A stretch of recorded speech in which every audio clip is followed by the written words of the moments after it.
Beautiful people. അപ്പം എല്ലാവരും happy ആയിട്ട് സേഫ് ആയിട്ട് സ്റ്റാർട്ടിരിക്കുന്നു വിശ്വസിക്കുന്നു. കുറേ പേര് എനിക്ക് കണ്ടിന്യൂസ്ലി അയച്ചു തരുന്നുണ്ട് നമ്മുടെ ബിഗ് ബോസിനകത്തിരിക്കുന്ന ജാസ്മിന്റെ വീഡിയോസ്. ഇതെന്തുകൊണ്ട് റിയാക്ട് ചെയ്യുന്നില്ല. ഫസ്റ്റ് ഓഫ് ഓൾ, ഞാൻ ഈ പറയുന്ന ബിഗ് ബോസ് എന്ന് പറയുന്ന ഷോ ഞാൻ കാണാറില്ല.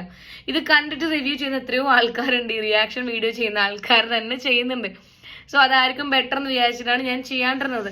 നിങ്ങളിത് പിന്നെയും അയച്ചു തന്നിട്ട് ഇത് കണ്ടോ ചേച്ചി, ഇത് കണ്ടോ, ഹെലൻ ഓഫ് സ്പാർട്ട ഇത് കണ്ടോ, പാട്ട ഇത് കണ്ടോ എന്ന് വെച്ചാൽ ഞാൻ എന്താ ചെയ്യണ്ടേ? ഓക്കെ, അപ്പം എനിക്കാകെ ഞാൻ പറയാം, നിങ്ങൾ ഈ അയച്ചു തരുന്ന റീൽ അതുപോലെ തന്നെ കുറച്ച് ഭാഗങ്ങൾ കണ്ടിട്ടില്ല, ഇത് മാത്രമേ ഉള്ളൂ. അത് വെച്ചിട്ടാണ് ഞാൻ സംസാരിക്കാൻ വേണ്ടി പോകുന്നത്. എനിക്ക് ഈ ഒരു ജാസ്മിൻ, എന്താ ചെക്കൻ്റെ പേരെന്ത്? ഓക്കെ, ജാസ്മിൻ ജബ്രി എന്ത് ലൈക്ക് ഓക്കെ, എനിക്ക് കുറെ ക്യാപ്ഷൻ വന്നിട്ടുള്ളത് ജബ്രി എന്ന് പറഞ്ഞാൽ ജാസ്മിൻ ഗബ്രീന്റെ ബ്രി. ഓക്കെ, അപ്പൊ ജാസ്മിൻ ജബ്രി നമുക്ക് ജബ്രി എന്ന് വിളിക്കാം. ഇവരുടെ കോംബോ എന്താണ്? ഫ്രണ്ട്ഷിപ്പ് ആണോ, അല്ലെങ്കിൽ അതിൻ്റെ അകത്തുള്ള ബിഗ് ബോസ് ഹൗസിനകത്ത് ലൈക്ക് മെയിൻറ്റെയിൻ ചെയ്ത് പോകാനുള്ള ലവ് സ്ട്രാറ്റജി ആണോ എന്നൊക്കെ കുറെ പേര് ചോദിക്കുന്നുണ്ടായിരുന്നു. അപ്പം കേസിക്കാൻ്റെ ഒക്കെ വീഡിയോ ഞാൻ കണ്ടിട്ടുണ്ടായിരുന്നു. അപ്പം ഈ അസ്ലാന്റെ ഒരു ഇഷ്യൂ വന്ന സമയത്ത്, അതായത് വോയിസ് റെക്കോർഡ് കാര്യങ്ങൾ, അതുപോലെ തന്നെ അങ്ങനെയുള്ള കുറച്ച് കാര്യങ്ങൾ വന്ന സമയത്ത് വീഡിയോ ഇട്ടിട്ടുണ്ടായിരുന്ന ഒരാളാണ് ഞാനത് ഓർക്കുന്നു. ഞാൻ അസ്ലയെയും കേസിക്കാനും ഞാൻ വല്ലാതെ ഓർക്കുന്നു ഈ ഒരു സമയത്ത്. ഇവരുടെ കമന്റ് ബോക്സ് മൊത്തം ഇപ്പം ഭയങ്കര പോസിറ്റീവാണ്. I M so happy for them. എന്താ വെച്ചിട്ടുണ്ടെങ്കിൽ, അന്ന് ഇവരെ എഗെയിൻസ്റ്റ് പറഞ്ഞ ആൾക്കാർ, അല്ലെങ്കിൽ അന്ന് നിങ്ങളെ ഞങ്ങൾ തെറ്റിദ്ധരിച്ചതാണെന്നൊക്കെ പറഞ്ഞിട്ട് കുറെ സാധനങ്ങളൊക്കെ കാണുന്നുണ്ട്. വൈ? ബിക്കോസ് ആ ഒരു ബിഗ് ബോസ് ഹൗസിനകത്ത് ജാസ്മിൻ കാട്ടിക്കൂട്ടുന്ന കാര്യങ്ങൾ തന്നെയാണ്. ബിഗ് ബോസ് എന്ന് പറയുന്നത് ഇറ്റ്സ് എ ഗെയിമിംഗ് പ്ലാറ്റ്ഫോം ആണ്. ഗെയിമാണ് അവിടെ നടക്കുന്നത്. മൈൻഡ് ഗെയിമും അല്ലാണ്ടുള്ള ഗെയിമും കാര്യങ്ങളൊക്കെയാണ് അവിടെ നടക്കുന്നത്. അപ്പോൾ ഇത് മേ ബി നമ്മുടെ എൻഡ് വരെയുള്ള ടോപ്പ് 5 ഫൈനലിസ്റ്റുകളിൽ ഒരാളാവാൻ വേണ്ടിയിട്ടായിരിക്കാം ഈ ഒരു ഇത് കളിക്കുന്നത്. കാരണം ജാസ്മിൻ പല പ്രാവശ്യമായിട്ട് പറയുന്നുണ്ട്, എനിക്ക് പറയുന്നു, ഈ അയച്ചു തരുന്ന ക്ലിപ്സ് മാത്രമാണ് ഞാൻ കാണുന്നുള്ളത്. ജാസ്മിൻ ആരോടോ പറയുന്നുണ്ട്, എനിക്ക് ഇവിടെ കംഫർട്ടബിൾ ആയിട്ടുള്ളത് ഈ ഒരു ഗബ്രി മാത്രമേ ഉള്ളൂ എന്ന് പറയുന്നുണ്ട്. അപ്പൊ ഞാനിങ്ങനെ, നമ്മൾ എന്തായാലും വീഡിയോ ചെയ്യുന്നതിന് മുന്നേ ഈ ബിഗ് ബോസ് കാണുന്ന ആൾക്കാരോട് നമുക്ക് ചോദിക്കാമല്ലോ. അപ്പൊ അവര് പറഞ്ഞത്, അങ്ങനെ കാണുന്ന ആൾക്കാരുടെ അടുത്ത് പറഞ്ഞത് വെച്ചിട്ടുണ്ടെന്നുണ്ടെങ്കിൽ, ഈ കംഫർട്ടബിൾ സോണ് ഇന്നാളാണ്, ഈ പറഞ്ഞ ഗബ്രിയാണ് എന്റെ കംഫർട്ടബിൾ സോൺ എന്നുള്ളത് ഒരു ഡേ 2 തൊട്ടിട്ട് ഡേ 2 അല്ലെങ്കിൽ ഡേ 3 തന്നെ ജാസ്മിൻ ഉറപ്പിച്ചു, ഇതാണ് എന്റെ കംഫർട്ട് സോൺ. കാരണം അത് വിട്ടിട്ട് വേറൊരാളോടും ഫ്രണ്ട്ഷിപ്പിന് പോകുന്നില്ല. ഗബ്രി തന്നെയാണ്. ഇവര് ഒരു വാഴയും സോഫയും ഉണ്ട്, അവിടെ ഇരുന്നിട്ട് അവിടെ തന്നെയാണ് ഇവർ 24/7 അവിടെ തന്നെയാണ് ഇവർ ഒരുമിച്ചാണ് ഇരിക്കുന്നത്. കാരണം ഷീ സെഡ് ഇറ്റ്, ബിക്കോസ് എന്റെ കംഫർട്ട് സോൺ അതാണ്. നമ്മൾ എപ്പോഴും നമ്മുടെ കംഫർട്ട് സോണിൽ ഇങ്ങനെ ഇരിക്കാൻ നമ്മൾ ആഗ്രഹിക്കും. ആ ഒരു ആഗ്രഹമാണ് ജാസ്മിൻ അതിൻ്റെ അകത്ത്. നിങ്ങൾ എന്തിനാണ് അതിനെ വിളച്ചൊടക്കാൻ നിൽക്കുന്നത്? They very very good friends. Okay, എന്തിനാണ് ഈ ഫ്രണ്ട്ഷിപ്പിന് നിങ്ങൾ? I don't understand. എന്താ കയ്യിലൊരു എന്താ പ്രശ്നം? അല്ലെങ്കിൽ അങ്ങോട്ടും ഇങ്ങോട്ടും നോക്കി എന്താ പ്രശ്നം? ഒരു പ്രശ്നമില്ല. 24/7 ഹഗ് ചെയ്ത് എന്താ പ്രശ്നം? ജാസ്മിന് പറഞ്ഞല്ലോ, ജാസ്മിന് വേറെ ആരോടും കംഫർട്ടബിൾ ആയിട്ട് തോന്നുന്നില്ല എന്ന് അവള് തന്നെ പറഞ്ഞു. അപ്പോൾ ഗബ്രിയാണ് അവളുടെ കംഫർട്ട് സോൺ. നമ്മളെ കംഫർട്ട് സോണിൽ നമ്മൾ അങ്ങനെ നിൽക്കാൻ നമ്മൾ ആഗ്രഹിക്കും. അതാണ് അങ്ങനെ നിൽക്കുന്നത് അവര്. മനസ്സിലായില്ലേ? ഇങ്ങനെ നിൽക്കുന്ന എന്താ വെച്ചിട്ടുണ്ടെങ്കിൽ അതാണ് കംഫർട്ട് സോൺ. അല്ലെങ്കിൽ ഇങ്ങനെ നമ്മളെ കംഫർട്ട് സോണിൽ നമുക്ക് ഇങ്ങനെ ആക്കാൻ തോന്നും, കുറെ ഉമ്മ വെക്കാൻ തോന്നും. അതാണ് അത് കംഫർട്ട് സോൺ ആയിക്കഴിഞ്ഞാലുള്ള പ്രശ്നം. അതാണ് നമുക്കിങ്ങനെ കെട്ടിപ്പിടിക്കാൻ തോന്നും. അതാണ്, അങ്ങനെയാണത്. വാവ്. പിന്നെ അങ്ങനെ തന്നെ നമുക്കിങ്ങനെ കംഫർട്ട് സോണ് അപ്പപ്പം നമ്മുടെ കംഫർട്ട് സോൺ നമുക്കിങ്ങനെ കൈ ഇങ്ങനെയൊക്കെ ആക്കണം എന്നൊക്കെ നമുക്ക് തോന്നും. അത് നമ്മളെ മൈൻഡിന്റെ പ്രശ്നമാണ്. നിങ്ങളത് വിചാരിക്കുന്ന പോലെ അല്ല. നമ്മളെ മൈൻഡിൽ ഒരാൾ കംഫർട്ട് ആയി കഴിഞ്ഞാൽ അവരുടെ ഒരു ഇത് നമ്മൾ ആഗ്രഹിക്കും. അതിപ്പോ നമ്മളെ കംഫർട്ട് സോൺ ഒരു പ്രശ്നം വരും, അപ്പം പോയിട്ട് കെട്ടിപ്പിടിക്കണം എന്ന് നമുക്ക് തോന്നും. അല്ലെങ്കിൽ നമുക്കൊരു പ്രശ്നം വരുമ്പോൾ നമ്മൾ അവരെ കെട്ടിപ്പിടിക്കണം എന്ന് നമുക്ക് തോന്നും. അത് ഫ്രണ്ട്സിന് എന്ത് തോന്നിക്കൂടി? നിങ്ങൾ എന്തിനാണ് ഗാദലാക്കി മാറ്റുന്നത്? അത് ഗാദലല്ല. ഇറ്റ്സ് എ സ്ട്രാറ്റജി മാൻ. എന്താ നിങ്ങളത് മനസ്സിലാക്കാത്തത്? പിന്നെ എനിക്ക് എതിരെ തോന്നിയിട്ടുള്ള ഒരു കാര്യം എന്താ വെച്ചിട്ടുണ്ടെങ്കിൽ, ഒരാൾക്ക് എങ്ങനെയാണ് ഒരു ഷോയിൽ സൗണ്ട് വരെ ചേഞ്ച് ആവുന്നത് എന്നുള്ളതാണ് ഞാൻ ചിന്തിക്കുന്നത്. കാരണം ഞാൻ പറയാം, വൈ? ബിക്കോസ് ഞാൻ ഈ അസ്ല വിഷയത്തില് ജാസ്മിന്റെ വീഡിയോസ് കണ്ടുകൊണ്ടിരുന്ന ഒരാളാണ്. ജാസ്മിൻ ആ വീഡിയോയിൽ സംസാരിക്കുന്നതും ഈ ബിഗ് ബോസ് ഹൗസിൽ ഇവർ അയച്ചിരുന്ന എൻറ്റയർലി ഡിഫറെന്റ് ആയിട്ടുള്ള വോയിസ് ആണ്. ഭയങ്കര എന്താ പറയാ, അതിൽ ഭയങ്കര ഒരു സ്വീറ്റ് ആയിട്ടുള്ള ഭയങ്കര കാം ആൻഡ് ക്വയറ്റ് ആയിട്ട് തോന്നി. ഇതില് വേറെ തന്നെ ഒരു വോയിസ് ആണ്. നമ്മള് വ്ളോഗിൽ കണ്ട ഒരു ജാസ്മിനെ അല്ല അതിനകത്ത്. ഒന്നാമത്തെ കാര്യം, ആള് വേറെ ഒരാളെയും സംസാരിക്കാൻ അനുവദിക്കുന്നില്ല. ഞാൻ കണ്ട വീഡിയോസിലൊക്കെ അതിലുള്ള, എനിക്ക് അതിലുള്ള ആൾക്കാരുടെ പേരറിയില്ല, അതിലുള്ള ആൾക്കാരെ ഒക്കെ ഇവരുടെ ടീമിലാവട്ടെ ഒരാളെയും സംസാരിക്കാൻ അനുവദിക്കുന്നില്ല. അതൊക്കെ ഭയങ്കര ഒരു ഇതായിട്ട് തോന്നി.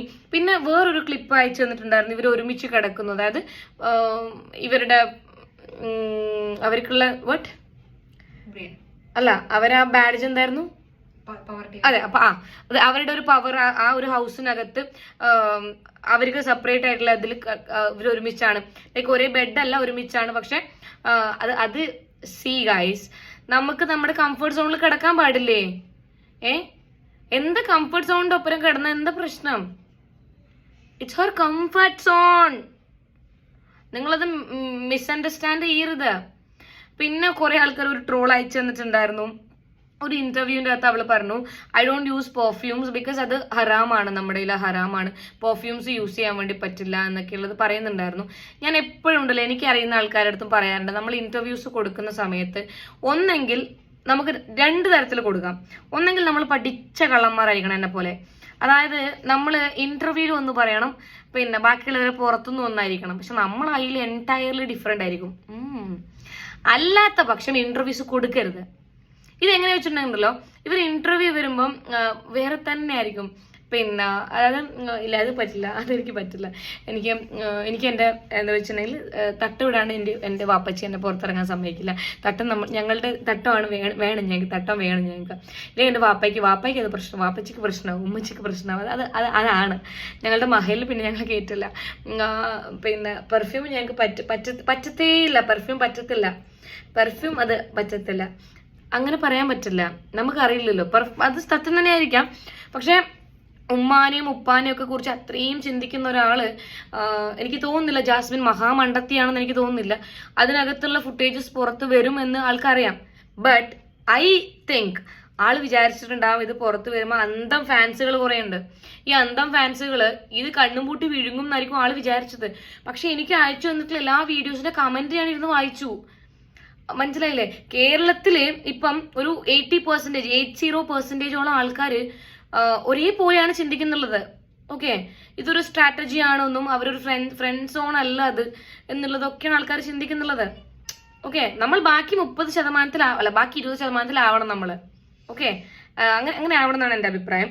പിന്നെ എന്താ വെച്ചിട്ടുണ്ടെങ്കിൽ ഇതൊക്കെ ഇവരെ ഫാമിലി ചിലപ്പം ജാസ്മിന്റെ ഉപ്പായും ഉമ്മായും ഒക്കെ ഇത് കാണുന്നുണ്ടാവും. എനിക്കറിയില്ല ഇവരെ അത് എങ്ങനെ ബാധിക്കും എന്നുള്ളത്. ചിലപ്പം അത് അവർ ആ ഒരു ഗെയിമായിട്ട് എടുക്കുമായിരിക്കും. കാരണം എനിക്ക് തോന്നുന്നു വളരെ വളരെ ലിബറൽ ആയിട്ടുള്ള ഒരു ഫാമിലിയാണ് ജാസ്മിൻ്റെ എന്ന് ഞാൻ വിശ്വസിക്കുന്നു. അല്ലാത്ത പക്ഷെ ഒരിക്കലും ബിഗ് ബോസ് പോലെയുള്ള ഒരു പ്ലാറ്റ്ഫോമിലേക്ക് അവളുടെ ഉപ്പയും ഉമ്മയും അവർ പറഞ്ഞയക്കില്ല. So they know.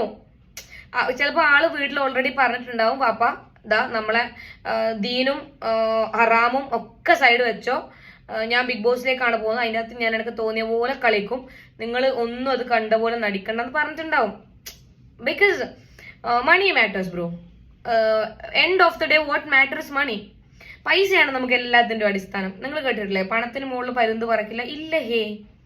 പണത്തിന്റെ മുകളിൽ എന്ത് ഹറാമ്, എന്ത് ഹലാല് ഹേ, എന്ത് തട്ടം, എന്ത് റമദാൻ മാസം, എന്ത് നോമ്പ് ഹേ, അതൊന്നും ഉണ്ടല്ലോ. എന്ത് പെർഫ്യൂം, അതൊക്കെ പണം. ഞാൻ പറയട്ടെ, ആൾക്കാർ പണത്തിനും പദവിക്കും വേണ്ടി എന്ത് വേണമെങ്കിലും ചെയ്യുന്ന കാലമാണിത്. സോ വെറുക്കുന്നവർ വെറുത്തുകൊണ്ടേയിരിക്കുക, സ്നേഹിക്കുന്നവർ സ്നേഹിച്ചുകൊണ്ടേയിരിക്കുക. സ്നേഹം പറക്കട്ടെ, വെറുപ്പും അതേപോലെ പറക്കട്ടെ. കാരണം ഉണ്ടല്ലോ, നിങ്ങൾ എൻ്റെ പ്രൊഫൈൽ, എൻ്റെ ഇൻസ്റ്റാഗ്രാം പ്രൊഫൈൽ എടുത്ത് നോക്കിയാൽ മനസ്സിലാവും. ഐ സ്റ്റിൽ ആൻഡ് നാളെയും ഐ ബിലീവ് ഇൻ കർമ്മ. ഞാൻ കർമ്മയിൽ വിശ്വസിക്കുന്ന ഒരാളാണ്. നമ്മൾ എന്താണോ ചെയ്തിട്ടുള്ളത് അത് കിട്ടും. ആൻഡ് പേഴ്സണലി ഇനി ജാസ്മിന്റെ അന്തം ഫാൻസ് വന്നിട്ട് കൊണക്കാൻ നിൽക്കണ്ട. ഇറ്റ്സ് മൈ എൻ്റെ ഒപ്പീനിയൻ ആണിത്. ഐ തിങ്ക് കുറെ കാര്യങ്ങളൊക്കെ തിരിച്ചു കിട്ടുന്ന പോലെ എനിക്ക് തോന്നുന്നുണ്ട്. ആ ഒരു ഇഷ്യൂല് കുറെ പേര് ജാസ്മിനെ സപ്പോർട്ട് ചെയ്തിട്ടുണ്ടായിരുന്നു. അപ്പം ഇപ്പം ആ സപ്പോർട്ട് ചെയ്ത ആൾക്കാർ, നിങ്ങൾക്ക് അസ്ലേന്റെ വീഡിയോ എടുത്ത് നോക്കിയാൽ കാണാം, കേസിക്കാന്റെ വീഡിയോന്റെ കമന്റ് ബോക്സ് എടുത്ത് നോക്കിയാൽ കാണാം, ആൾക്കാർ ചിന്തിക്കുന്ന രീതി മാറുന്നുണ്ട്. And it's good. ഓക്കെ, ഇതൊക്കെ കഴിഞ്ഞ് ഈ ബിഗ് ബോസ് ഒക്കെ കഴിഞ്ഞ് പുറത്ത് വന്നു കഴിഞ്ഞിട്ടുണ്ടെങ്കിൽ ഒബ്വിയസ് ആയിട്ടും ഒരു ഇന്റർവ്യൂ അല്ല, പല ഇന്റർവ്യൂസ് വരും, അതിൽ ജാസ്മിൻ പറയും. അപ്പൊ സൗണ്ട് ഇൻഷാല്ല ആ സൗണ്ട് മടങ്ങി വരും തന്നെയാണ് എന്റെ വിശ്വാസം. കാരണം എല്ലാവർക്കും ജാസ്മിന്റെ ആ ഒരു ശബ്ദത്തിലേക്ക് ജാസ്മിൻ വരണം എന്നാണ് എല്ലാവരുടെയും ആഗ്രഹം. അപ്പൊ ആ ഒരു ശബ്ദത്തിലേക്ക് വന്നിട്ടുള്ള ഇന്റർവ്യൂവിൽ ജാസ്മിൻ പറയും അതൊരു ഗെയിമാണ്, ഞാനത് ഗെയിമിന് വേണ്ടിയിട്ടാണ്, അങ്ങനെയാണ് ഇങ്ങനെയാണെന്നൊക്കെ ഉള്ളത്. അപ്പൊ ഞാൻ ഡൂഡിന്റെ ഒരു വീഡിയോ കണ്ട സമയത്ത് ഡൂഡും പറയുന്നുണ്ടായിരുന്നു അത് ഗെയിമാണ്. എന്തായാലും നാളെ കഴിഞ്ഞിട്ടുണ്ടെങ്കിൽ ജാസ്മിൻ കാല് വാരും, ഗബ്രീന്റെ കാല് ജാസ്മിൻ വാരും, അത് ഉറപ്പാണ്, സത്യം. അപ്പൊ ശരി.